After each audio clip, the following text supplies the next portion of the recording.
Hey guys, welcome to my channel Himshika vlogs. आज हम explore करने वाले हैं ज्ञान सरोवर का हारमोनी हॉल। जैसे कि मैंने तुम्हें अपनी लास्ट वीडियो में बताया था कि हारमोनी हॉल में बहुत सारी परफॉर्मेंसेस होती हैं, स्पीच होते हैं, डांस होते हैं, सिंगिंग होती है। तो आज हम वो एक्सप्लोर करने वाले हैं कि यहाँ पे क्या क्या एक्टिविटीज़ होती है। चिरायु होते हैं, वो सारी प्रक्रियाएं हम करते आए। लेकिन जब ये रियलाइजेशन होता है कि मैं ये 5 तत्वों से बना हुआ देह नहीं हूँ, इस देह को, इस शरीर को चलाने वाली जो शक्ति है वो मैं हूँ ना। तो मैं और मेरा, ये तो कल क्लियर हो गया सबको? थोड़ा हाथ खड़ा करें, क्लियर हुआ ना? तो ये मैं हूँ, ठीक है। अब मुझे करना क्या है? तो जब मुझे पता चलता है कि मैं आत्मा हूँ, आत्मा के मूल गुण तो है शांति, प्रेम, आनंद, पवित्रता, सुख, ज्ञान, ये सब मेरे में होने चाहिए। परंतु आज के इस युग में, आज की स्थिति में, इस जन्म में मेरे पास वो सारे गुण 100% नहीं है। ये भी तो पता चल रहा है ना। मूल गुण शांति है, लेकिन वो दिन याद करके बताओ जिस दिन आपने 24 घंटा शांति में बिताया। नहीं ना। प्रेम मेरा मूल गुण है आत्मा का, लेकिन क्या पूरा समय उसी प्रेम भावना में, चाहे कोई कैसा भी हो, मेरे मन में बस प्रेम ही उमड़ता रहे, वैसा तो मैं अभी तक बना नहीं हूं। तो आत्मा का ज्ञान मिलने के बाद अब आत्मा को एक जर्नी स्टार्ट करनी है, और वो जर्नी है आत्मा को अपनी संपूर्ण स्थिति, ओरिजिनल स्थिति तक ले जाना। ये जर्नी है। वैसे भी हम इंग्लिश में रिलीजन कहते हैं धर्म को। किसी ने बहुत सुंदर व्याख्या की थी, why it is called religion. Return to originality is called religion. धर्म हमें क्या करता है? अपनी ओरिजिनलिटी, अपनी वास्तविकता की ओर ले चलता है। वही धर्म है, वही धार्मिक प्रक्रिया है, वही साधना है जो मुझे वो बना दे जैसा मैं इस धरा पर फर्स्ट टाइम आया था। आज जो भी मुझ में कमियां है, क्या वो परमधाम से जब मैं आत्मा आई तब से थी? डे 1 से थी जब मैं सृष्टि पर आई? नहीं। मैं जब इस संसार में आत्मा आती हूं तो मैं कंप्लीट सारे गुणों से, सारी शक्तियों से संपन्न स्टेज में होती हूँ। इसीलिए उस वक्त जो आप रोज सुन रहे हो कि सतयुग में धन धान्य इतना अच्छा था, सतयुग में धरती इतनी अच्छी थी, सतयुग में व्यवस्थाएं इतनी अच्छी थी, पशु जगत, प्राणी जगत, सब में, प्रकृति में, हर एक में इतना सुख था, सतो प्रधानता थी। क्यों थी? क्योंकि उस वक्त जो आत्माएं धरती पर आई वो भी सारी संपूर्ण स्टेज में आई। सारी चीजें बहुत अच्छी थी। लेकिन हम आत्माएं अब धीरे धीरे धीरे अनेक जन्म लेते, अनेक कर्म करते, अनेक अच्छे बुरे अनुभवों से क्रॉस होते, धीरे धीरे धीरे धीरे अनेक बिलीफ्स हमारे अंदर ऐसी डेवलप हो गई कि हम अपने मूल गुणों से दूर होते चले गए। तो आज हमें परमात्मा अनुभूति, परमात्मा पहचान के द्वारा वो पता मिलेगा, वो जगह मिलेगी जहां से हमें फिर से चार्ज होना है। जब आपका मोबाइल 5-10% बैटरी बताता है तो आप उसे यूज करना छोड़कर क्या करते हैं? क्या करते हैं? चार्ज करने लगाते हैं। जब चार्ज करने लगाते हैं, कई लोग उतनी देर भी बिना फोन के नहीं रह पाते हैं। उस वक्त भी चार्जिंग में लगे हुए वो कॉल कर रहे हैं, फाइल डाउनलोड कर रहे हैं, ब्लूटूथ भी ओपन है और भी कुछ हो रहा है। वो जो चार्जिंग पीरियड होता है वो कैसा होता है? स्लो होता है कि फास्ट होता है? स्लो होता है। और जब आप बिल्कुल स्विच ऑफ कर दें, फिर आप चार्ज करने लगा दें, वो आपका चार्जिंग पीरियड कैसा होता है? स्लो होता है, फास्ट होता है? There are some difference. क्यों? क्योंकि आपने संपूर्ण रूप से फोन को चारों तरफ से कट करके अब सिर्फ चार्जिंग में लगा दिया है। तो आज हम अपने आप को चार्ज करेंगे। करना है सबको? रेडी? देखिए, तैयारी होनी चाहिए पूरी। कहते हैं आदमी चाहे तो तकदीर बदल सकता है, आदमी चाहे तो दुनिया की तस्वीर बदल सकता है, बट मोस्ट इंपॉर्टेंट आदमी सोच तो ले उसका इरादा क्या है। हम साधना करने बैठे परमात्मा के समक्ष जाएं तो हमारा लक्ष्य ये ना हो कि मुझे ये मिल जाए, मुझे वो मिल जाए। अधिकतर ऐसा होता है, हम एक लिस्ट लेके जाते हैं कि कहीं जाने अनजाने गलती से भी भगवान प्रसन्न हो जाए, प्रकट हो जाए मेरे सामने, तो मुझे क्या क्या मांगना है। वो कौन सी लिस्ट होती है, लेकिन वो खुद को चार्ज करने की तो उसमें प्रायोरिटी होती ही नहीं है। क्या होती है प्रायोरिटी में, लिस्ट में प्रायोरिटी में क्या होता है, हर एक की अलग अलग हो सकती है। तो आज हम साधना के पथ पर परमात्मा से कनेक्ट होंगे, लेकिन हमारा एक ही लक्ष्य हो कि मैं आत्मा जो भी खो चुकी हूं अभी तक, मेरी मूल वास्तविकता को, उस पहचान को, उस स्थिति को मुझे पुनः प्राप्त करना है। विज्ञान की भाषा में कहें तो हर अणु के अंदर विद्यमान इलेक्ट्रॉन, न्यूट्रॉन, प्रोटॉन गतिमान होते हैं और उसकी गति किस तरफ होती है। कोई भी बैटरी डिस्चार्ज होती है तो उनके इंटरनल जो ये अणु है वो अपनी अपनी जो उनको एक फिक्स पथ मिला हुआ होता है उससे वो भटक जाते हैं, तब वो जो बैटरी होती है वो डिस्चार्ज हो जाती है। लेकिन फिर से जब उसको इलेक्ट्रिक पावर मिलती है तो वो अपने अपने पाथ पे फिर से आ जाते हैं और तब बैटरी गेटिंग चार्ज्ड। ठीक वैसे ही आत्मा को, जो आत्मा ने खोया है, उससे पुनः प्राप्त करने के लिए अपनी मूल स्थिति में और अपने इंटरनल जो कंपोनेंट्स है, जैसे वहां इलेक्ट्रॉन, न्यूट्रॉन, प्रोटॉन है, आत्मा के अंदर क्या है, कल क्या सीखा, 3 कंपोनेंट्स है आत्मा के अंदर। कौन सा, मन, संकल्प शक्ति, बुद्धि, डिसीजन पावर, निर्णय शक्ति, और हमारे संस्कार, मेमोरीज। ये 3 कंपोनेंट्स है मेरे अंदर। अगर मुझे चार्ज होना है, मतलब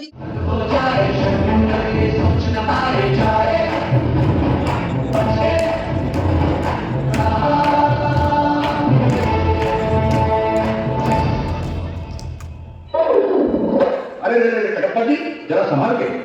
क्या करे महाराज, यहाँ इतना कचरा पड़ा है कि आदमी कहीं ना कहीं फिसल ही जाता है। सच कहते हैं कटप्पा जी, कितना खूबसूरत हुआ करता था मेरा राज्य, लेकिन लोगों की धीरे धीरे आदतें बिगड़ती चली गई और आज पूरा राज्य कूड़े के ढेर के समान लगता है। हर चौराहा, हर गली, सब जगह कचरा ही कचरा दिख रहा। और उनकी इसी आदत की वजह से हमारा दुश्मन कालकेय दिन ब दिन मजबूत होते जा रहा है। लगता है फिर से युद्ध की तैयारी करनी पड़ेगी। मगर हम उनसे कैसे लड़ेंगे महाराज, हमारी आधी सेना इस वक्त सिकली ऊपर है। जो सैनिक तंदुरुस्त है उनके यहाँ कोई ना कोई बीमार है। हम पहले ही 2-3 बार मुंह की खा चुके हैं। कालके की सेना के नाम सुनते ही सबके पेट में मरोड़ आने लगते हैं। कुछ ना कुछ तो करना ही पड़ेगा कटप्पा जी। अरे बजरंगी और भूपाली, तुम दोनों यहाँ, कहो क्या काम है। महाराज, हमको ये बच्ची मिली है, इसका नाम है स्वच्छता। हमने इसका घर ढूंढना चाहा लेकिन हमको नहीं मिला। सोचा शायद आप हमारी कुछ मदद कर दें। बजरंगी सुनो, अगर यह स्वच्छता है तो जाओ इसे लोगों के हवाले कर दो। आखिर स्वच्छता उन्हीं की जिम्मेदारी है।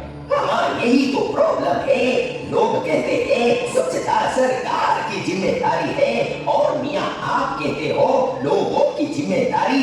इसी चक्कर में उसे कोई नहीं पकड़ाता है। एक के महाराज, एक काम हो सकता है, कालके की चिंता आप खुद पे छोड़ दो। अरे उसके लिए तो मैं ही काफी हूँ। कालके को तो मैं यूं ही मसल दूंगा, है ना मम्मी?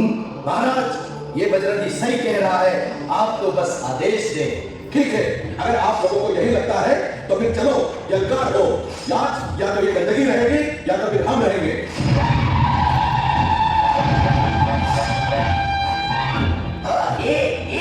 वो देखूंगा क्या, समझते क्या ये अपने आप को एक लाफा मारूंगा कि समझ में नहीं आएगा कि आर्या है कि जारिया है। आओ, मैं तो छोटा सा, नन्हा सा, प्यारा सा डेंगू का मच्छर हूँ, फिर भी मैं तुम पे भारी पड़ूंगा। आओ ललिता, आओ। अरे ओ मामिया, ये तो लेने के लिए पड़ जाएंगे। भोपाली, तुम पीछे हटो, मैं अभी एक एक के सर काट के लाता हूँ। जय बाहुबली, जय बाहुबली।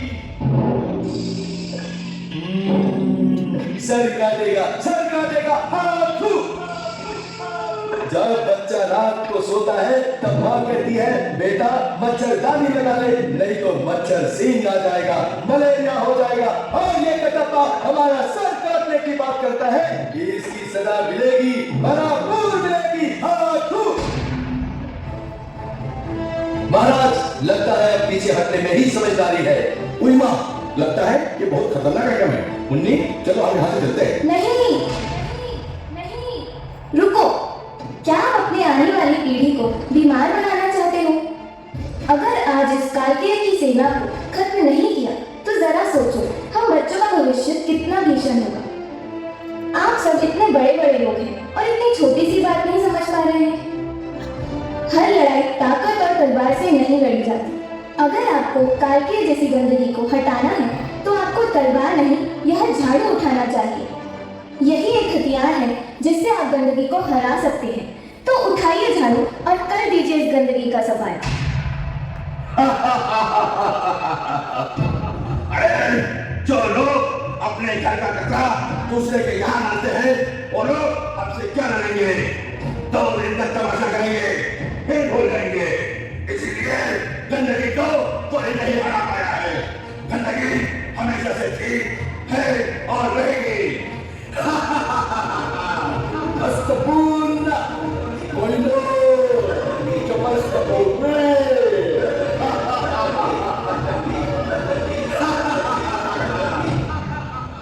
गंदगी क्या है? गंदगी अपने गली मोहल्ले में कचरा फेंकना, यह है गंदगी।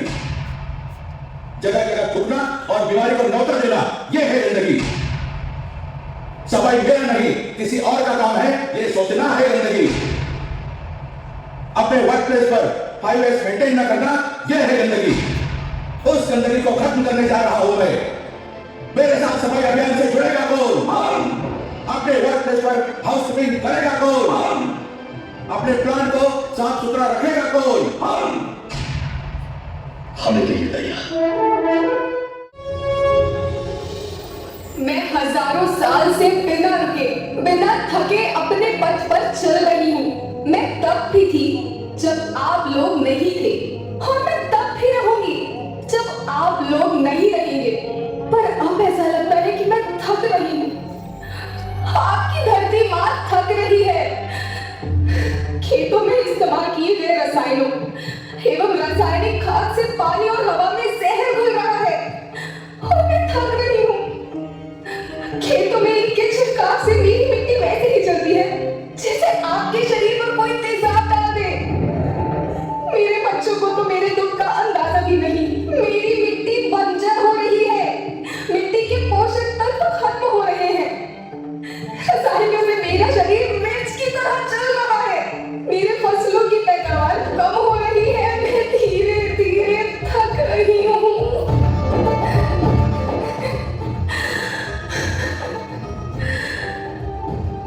लेकिन मुझे याद आता है पहले मैं बहुत सुंदर थी, बहुत प्रसन्न थी, हमेशा हंसती थी।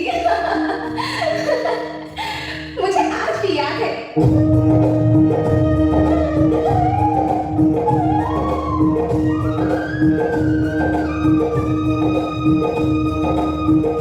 पुराने जमाने में आप लोग ही तो थे जो अपनी माँ के रखवाले थे।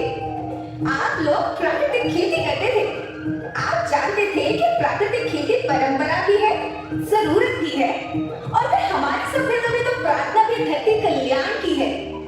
ओम द्यो शांति, अंतरिक्ष शांति, पृथ्वी शांति, औषधया शांति, वनस्पतया शांति। ओम शांति, ओम शांति, ओम शांति। सबका कल्याण।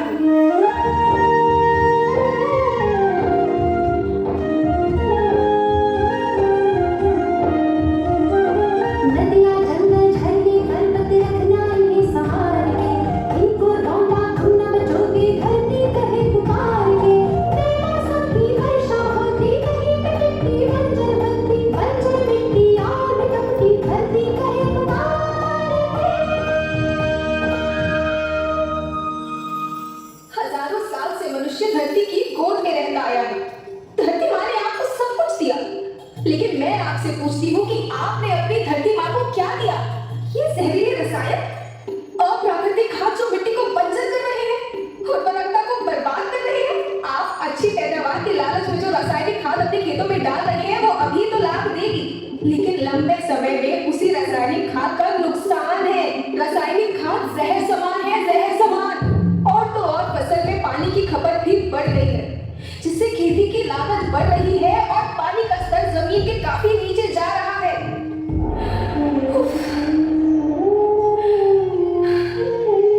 बच्चों, मैं तुम्हारी माँ हूँ। मैंने तुम्हें सुख से जीने के लिए पर्याप्त साधन दिए, पर तुम्हारे लालच की पूर्ति के लिए नहीं दिए। ऐसा लगता है कि थोड़ी सी अधिक पैदावार और अपने लालच के लिए आप सब अपनी अगली पीढ़ी, अपने बच्चों के भविष्य के बारे में सोचना ही भूल गए हैं। सोचो, क्या तुम अपने बच्चों को ऐसे खेत देना चाहते हो जो बंजर हो? मैं माटी हूँ। माँ होना मेरे नाम में बसा है। पोषण करने के लिए ही मैंने जन्म लिया। करोड़ों साल तक धरती पर सांसों की डोर आगे बढ़ाई, पेट भरा जब सबका, तभी मैंने संतुष्टि पाई। वो माँ हूँ मैं सबकी, जिसने जन्म न देकर भी जीवन संभव बनाया। अन्नदाता मेरे पुत्र किसान, तुमने ही तो इसमें मेरा साथ निभाया। दिन रात सींच पसीने से मुझको हर मुंह तक रोटी पहुंचाई। जब तुमने माथे मुझे लगाया, मैं हरियाली बनकर मुस्कुराई।